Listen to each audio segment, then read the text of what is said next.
आइएगा बच्चों, आज समझाने वाले हैं प्रश्नावली 1.2 का, कल 10th क्लास का। इसमें बताने वाले हैं अपरिमेय संख्याएं किसे कहते हैं, या अपरिमेय संख्याएं सिद्ध करना है। तो ये बहुत ही महत्वपूर्ण प्रश्न है, हर वर्ष 3 या 4 नंबर में आता है यूपी बोर्ड के लिए। इसीलिए ये प्रश्न समझना हमारे जो लोग हाई स्कूल में उनके लिए बहुत ही महत्व है इस प्रश्न का। तो सबसे पहले हल डालेंगे, अब लिखेंगे। इसमें देखिएगा क्या लिखेंगे, कल्पना करते हैं √5 एक परिमेय परिमेय संख्या है। क्या है? परिमेय संख्या है। ठीक है, तो परिमेय संख्या का किसके रूप में होती है? P बटा Q के रूप में होती है, जहां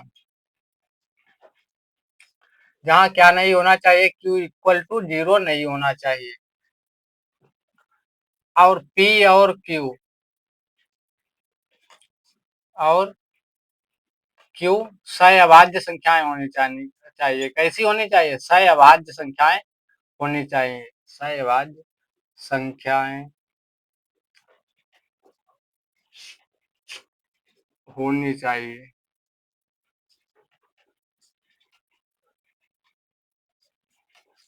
सहअभाज्य संख्याएं किन्हें कहते हैं? जिनका एचसीएफ कितना होना चाहिए? 1 होना चाहिए। कितना होना चाहिए? एचसीएफ कितना हो? 1 हो, 1 के बराबर हो। अब देखिएगा हमने क्या लिखा? P बटा Q। अब देखिएगा Q की मल्टीप्लाई 5 के साथ करा लेंगे, 5 के बटे में 1 मान सकते हैं, तो P की गुणा 1 के साथ तो क्या हो जाएगा? P बराबर 5Q √5 Q हो जाएगा। क्या हो जाएगा? √5Q। अब क्या लिख करेंगे हम? दोनों पक्षों का वर्ग करने पर लिखेंगे, दोनों पक्षों का वर्ग करने पर।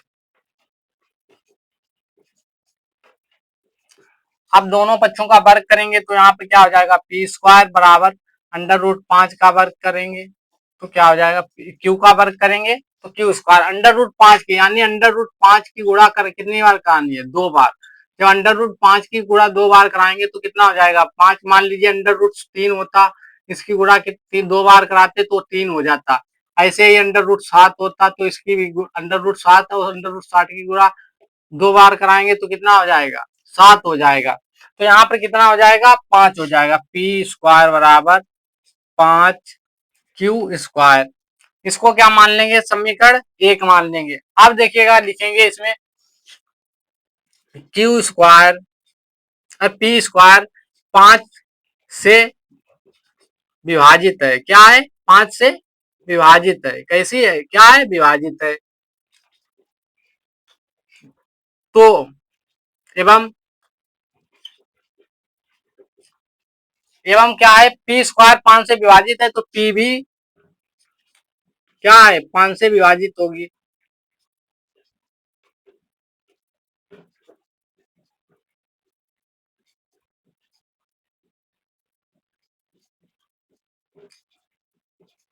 P भी क्या होगी? 5 से विभाजित होगी। अब देखिएगा क्या करेंगे, हम मान लेंगे अब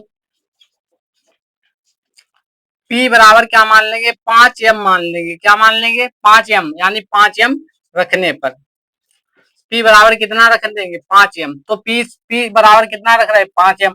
तो यहाँ पर क्या है? P²। तो P² रखेंगे, P² बराबर तो क्या हो जाएगा? 5m² हो जाएगा, बराबर 5Q²। देखिएगा यहाँ पर 5m² कहां से लिया? यहाँ पर क्या था? P²। तो हमने यहाँ पर P का मान रख दिया, कितना P का मान रख दिया? 5m² था तो स्क्वायर लग गया, बराबर में कितना था? 5Q²।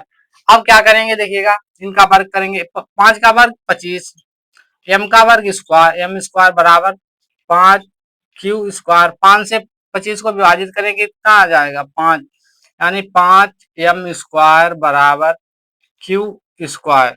इसको क्या मान लेंगे? समीकरण नंबर 2 मान लेंगे। अब क्या लिखेंगे? देखिएगा 5Q² 5 से विभाजित है एवं Q भी 5 से विभाजित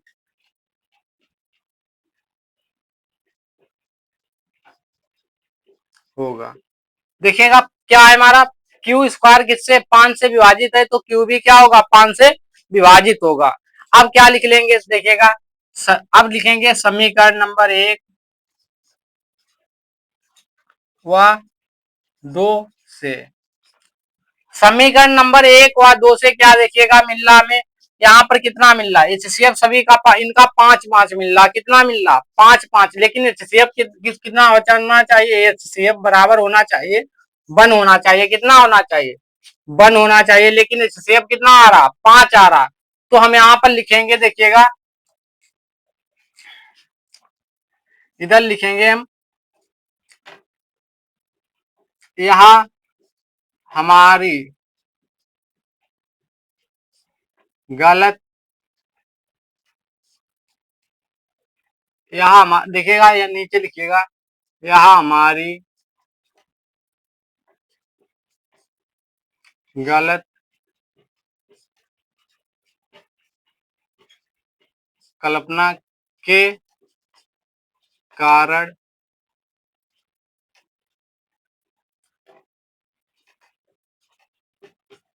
आया है। यहाँ क्यों आया है, हमारी गलत कल्पना के कारण आया है। तो अतः √5 एक अपरिमेय संख्या है। कैसी संख्या है, अपरिमेय संख्या है। कैसी संख्या है, अपरिमेय संख्या।